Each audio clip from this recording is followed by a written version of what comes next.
We provide you the platform to turn your dreams into reality. Give wings to your aspirations with KR Mangalam University.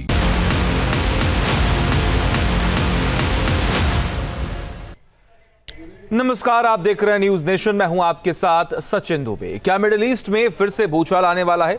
क्या middle east में फिर से जंग होने वाली है? क्योंकि ईरान की धरती से जो वीडियो आया है उससे कई सवाल खड़े हो रहे हैं। ईरान की ओर से जो प्रतिक्रिया आई है वो फिर से जंगी चिंगारी को सुलगा सकती है। ईरान से एक नहीं, दो वीडियो आए। जब से ये वीडियो सोशल मीडिया पर वायरल हुआ है, वीडियो को लेकर जो दावे किए जा रहे हैं उससे ईरान तिल मिलाया हुआ है। ये वीडियो ऑपरेशन राइजिंग लॉयन के दौरान का है। अब सवाल यह है कि आखिर इन दोनों वीडियो में क्या है? एक एक डिटेल देखिए इस रिपोर्ट में। ईरान में ऑपरेशन नसरुल्लाह पार्ट 2 का सच।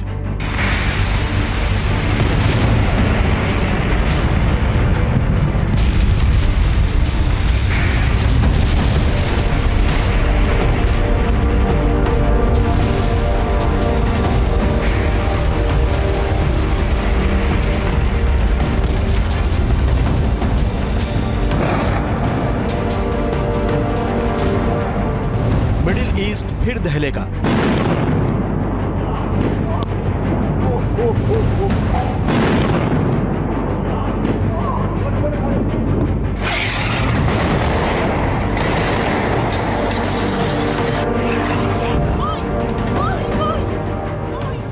क्या मिसाइलें फिर गरजेंगी?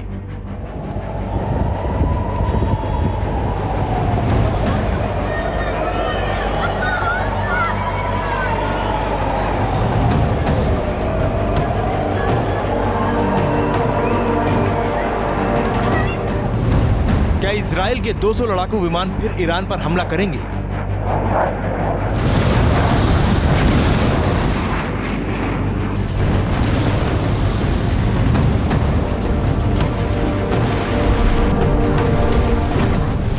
क्या ईरान के न्यूक्लियर साइट पर भी बम बरसेंगे?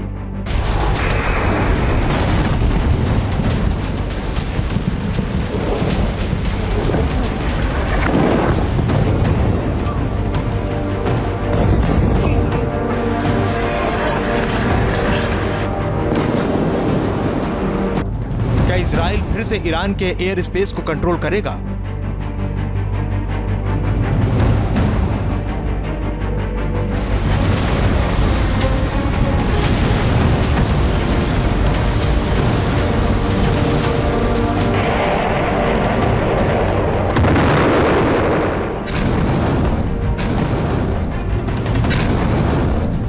या फिर कहानी इस बार अलग होगी? क्या इस बार इजराइल पर ईरान भारी पड़ेगा?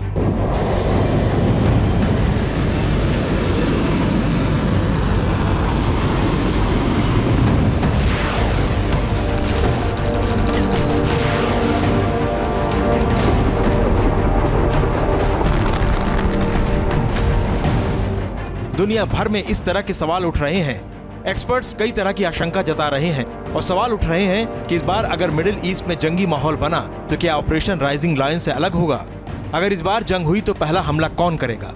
क्या ईरान इस बार इजराइल पर पहला हमला करेगा या फिर ऑपरेशन राइजिंग लॉयन की तरह इजराइल ही पहल करेगा?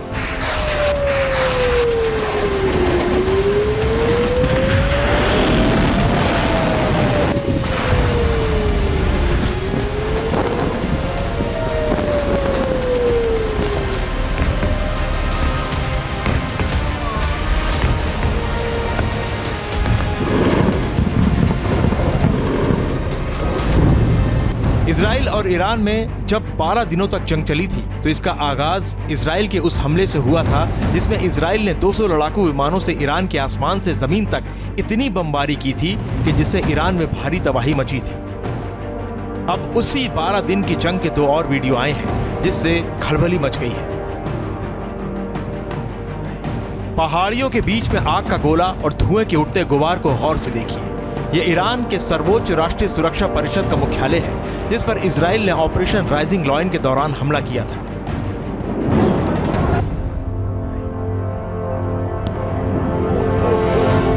इजराइल के हमले से पूरा इलाका दहल गया था। धुएं के गुबार को दूर से देखा जा सकता है। हमला जब किया गया था तो इसका वीडियो वायरल नहीं हुआ था, लेकिन अब इजराइल के इस हमले का वीडियो तेजी से वायरल हो रहा है। वीडियो के वायरल होने के पीछे की वजह भी है, क्योंकि जब यहाँ हमला हुआ था तब ईरान के राष्ट्रपति मसूद पजेश्कियान भी यहाँ मौजूद थे।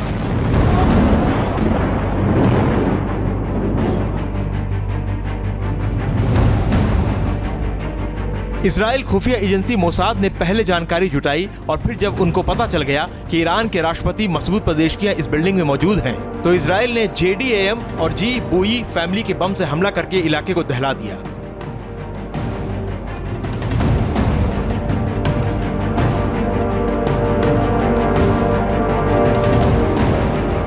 इजराइल के लड़ाकू विमानों ने इस इलाके पर आसमान से बारूदी बारिश करके धुआं कर दिया। बताया जा रहा है कि इजराइल के हमले में ईरान के राष्ट्रपति बाल बचे। इजराइल ने इस बिल्डिंग पर किस तरह से हमला किया, किस तरह से ईरान के राष्ट्रपति को बचाया गया, एक एक डिटेल बताएंगे। लेकिन उससे पहले ये बड़ा सवाल ये है कि सर्वोच्च राष्ट्रीय सुरक्षा परिषद के मुख्यालय में ईरान के राष्ट्रपति क्या कर रहे थे? मोसाद को कैसे पता चला कि पजेश्कियान इस बिल्डिंग में है?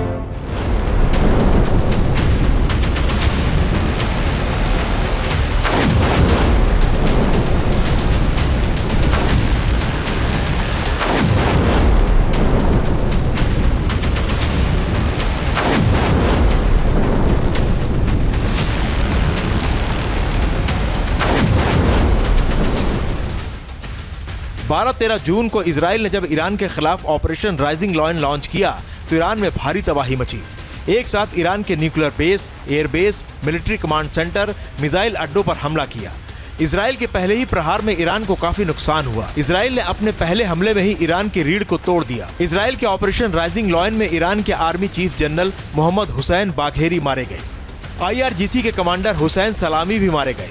IRGC एरोस्पेस फोर्सेस के जनरल आमिर अली हाजी जादे की भी मौत हो गई। इजराइल के हमले में गुलाम अली रशीद मारे गए।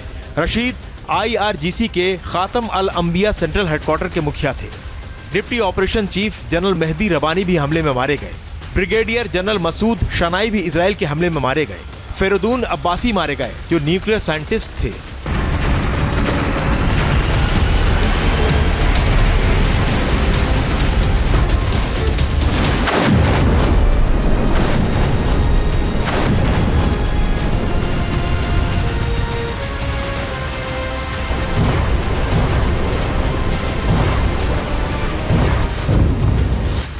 बारह 13 जून की रात को इजराइल ने ईरानी मिलिट्री के कई शीर्ष कमांडर को खत्म कर दिया था। लिहाजा बताया जा रहा है कि ईरान के अगले कदम को लेकर सर्वोच्च सुरक्षा परिषद की बैठक चल रही है। ईरान में मौजूद इजराइल के एजेंट एक्टिव थे और उन्होंने जानकारी दी कि मीटिंग में हाई लेवल ऑफिसर मौजूद है। इस खुफिया इनपुट के आधार पर इजराइल ने इस बिल्डिंग पर ताबड़तोड़ बमबारी की। बिल्डिंग के एंट्री और एग्जिट गेट को निशाना बनाते हुए 6 मिसाइल दागे। मकसद था मीटिंग में मौजूद सभी लोगों को दफन कर देना। पहली मिसाइल जब गिरी तभी ईरानी सुरक्षा एजेंसियों को खतरे का एहसास हुआ और मीटिंग में मौजूद राष्ट्रपति पजेश्कियान समेत सभी लीडर्स को इमरजेंसी एग्जिट से बाहर निकाला। इससे पहले कि इजराइल की मिसाइलें बिल्डिंग को ध्वस्त कर पाती, इमरजेंसी एग्जिट से राष्ट्रपति को निकालकर उनकी जान तो बचा ली गई, लेकिन इस दौरान उनके पैर जख्मी हो चुके थे। इजराइल ने ईरान के राष्ट्रपति पजेश्कियान के ठिकाने पर बहुत एक्यूरेटली 6 मिसाइलें दागी थी। इसका एक ही मकसद था कि किस तरह से इन 6 मिसाइलों के द्वारा, जो कि बंकर बस्टिंग बॉम्ब से लैस थे, राष्ट्रपति पजेश्कियान को भी मार डाला जाए। ऐसा करके इजराइल यह समझ रहा था कि शायद वह ईरान की जो टॉप पॉलिटिकल लीडरशिप है उनको डरा देगी और उनको बाध्य कर देगी कि वह सीज़फायर के लिए या सरेंडर के लिए तैयार हो जाएं। लेकिन राष्ट्रपति पजेश्कियान बहुत भाग्यवान थे और इस हमले में उन्हें सिर्फ एक मामूली सी चोट आई।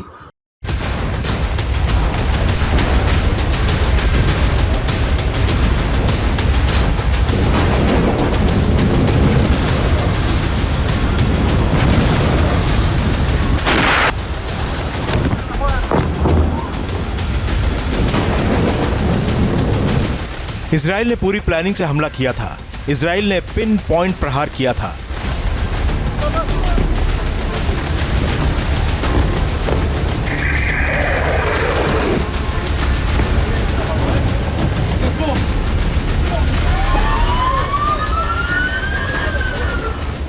ठीक वैसे ही जैसे हिजबुल्लाह के चीफ नसरुल्लाह को मारने के लिए इजराइल ने हमला किया था।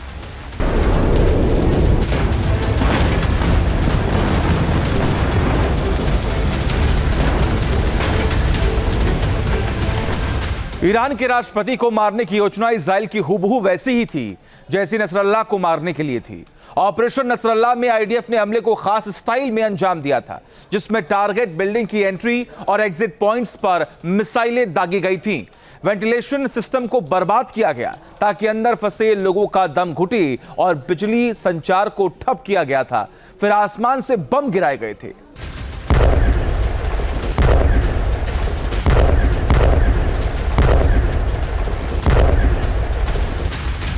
27 सितंबर को जब इजराइल ने बेरूत पर बमों की बारिश की थी, तब दावा किया गया था कि बेरूत की धरती हिल गई थी।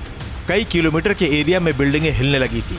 इजराइल ने हिजबुल्लाह चीफ नसरुल्लाह को मौत के घाट उतारने के लिए ऑपरेशन न्यू ऑर्डर चलाया था।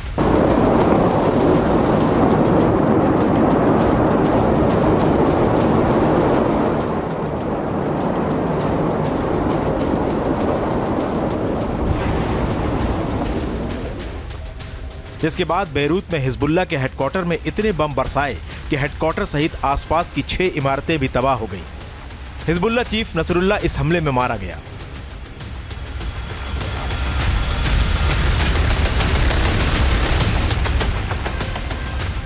तब दावा किया गया था कि इजरायली फोर्स ने हिजबुल्लाह को मारने के लिए MK-84 बम गिराया था। वो भी 1-2 नहीं बल्कि 80 बम बेरूत पर बरसाए थे। इसके लिए इजरायली फोर्स ने F-15I फाइटर प्लेन का इस्तेमाल किया था और नसरुल्लाह को दोज़ख की राह पहुंचा दिया था। ईरान के राष्ट्रपति को भी इजराइल नसरुल्लाह की तरह मारना चाहता था। यही वजह है कि इस पूरे ऑपरेशन को अब नसरुल्लाह प्लान नाम दिया जा रहा है।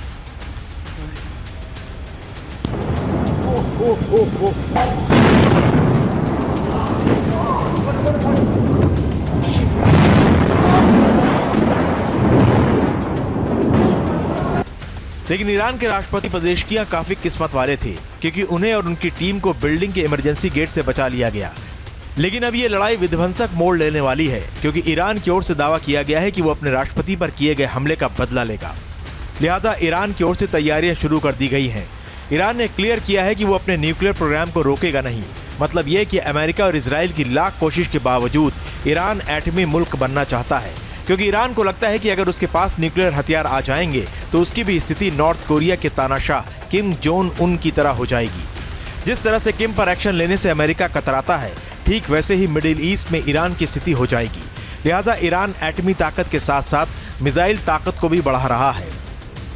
ईरान हर साल 2000 बैलिस्टिक मिसाइलों का प्रोडक्शन करने के लिए तैयार है। दावा है कि 2026 तक ईरान के पास 6000 बैलिस्टिक मिसाइल होंगे। 2027 तक ईरान के पास बैलिस्टिक मिसाइलों की संख्या 8000 होगी और 2028 तक ईरान के पास 10,000 से ज्यादा बैलिस्टिक मिसाइल होंगी। ईरान ने पहले भी अपने टॉप लीडरशिप या टॉप मिलिट्री के जनरल्स के मारे जाने पर सीधा इजराइल के ऊपर हमला किया था, लेकिन इस बार मामला थोड़ा अलग है। 12 दिन के युद्ध के बाद और ख़ास तौर से 12वें दिन जब अमेरिका ने अपने B-2 बॉम्बर्स को भेजकर ईरान पर बमबारी की, उसके बाद ईरान फ़िलहाल एक स्ट्रेटेजिक पॉज ले रहा है। स्ट्रेटेजिक पॉज का मतलब है ऐसा समय जब ईरान फिर से अपने जो घाव हैं उनको मरहम पट्टी दे रहा है, न्यूक्लियर इंस्टॉलेशंस को फिर से चालू करने की कोशिश कर रहा है।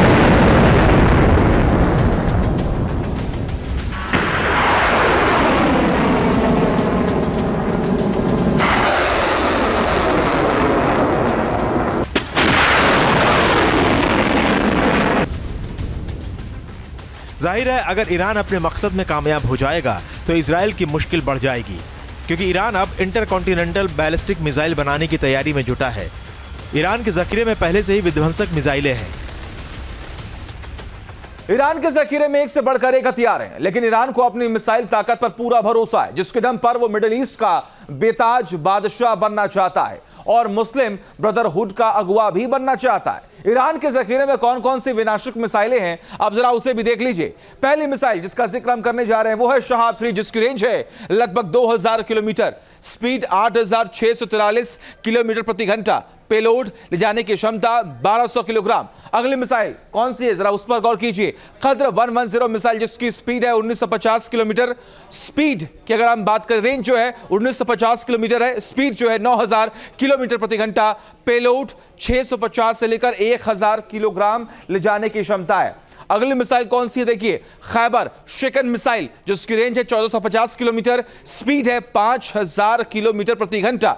आगे बढ़े तो दूसरी मिसाइल जो है वो है फतेह 2 मिसाइल, जिसकी बारे में हम आपको बताने जा रहे हैं कि ये जो मिसाइल ये हाइपरसोनिक क्रूज मिसाइल है। इसकी रेंज 1450 किलोमीटर है, स्पीड जो है वो लगभग 6000 किलोमीटर प्रति घंटा है।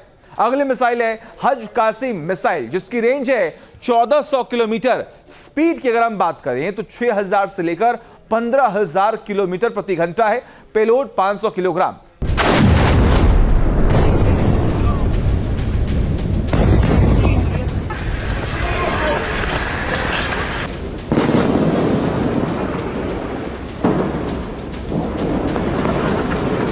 मिडिल ईस्ट में ईरान की ताकत उसकी मिसाइलें हैं। ईरान ने अपनी मिसाइल ताकत से इजराइल में काफी तबाही मचाई थी। जिस तरह से इस वक्त मिडिल ईस्ट में इजराइल और ईरान की ओर से बयानबाजी हो रही है, उससे जंगी चिंगारी फिर सुलग रही है। अगर ईरान ने न्यूक्लियर प्रोग्राम नहीं रोका तो फिर जंग हो सकती है। Team news nation. जहां भक्ति है हर शब्द में, कथाओं में छिपे हैं दिव्य रहस्य और ज्योतिष देता है जीवन को दिशा। धर्म से जुड़ी हर बातों को जानने के लिए हमारे चैनल स्तुति को सब्सक्राइब करें। चैनल पर जाने के लिए इस लिंक पर क्लिक करें।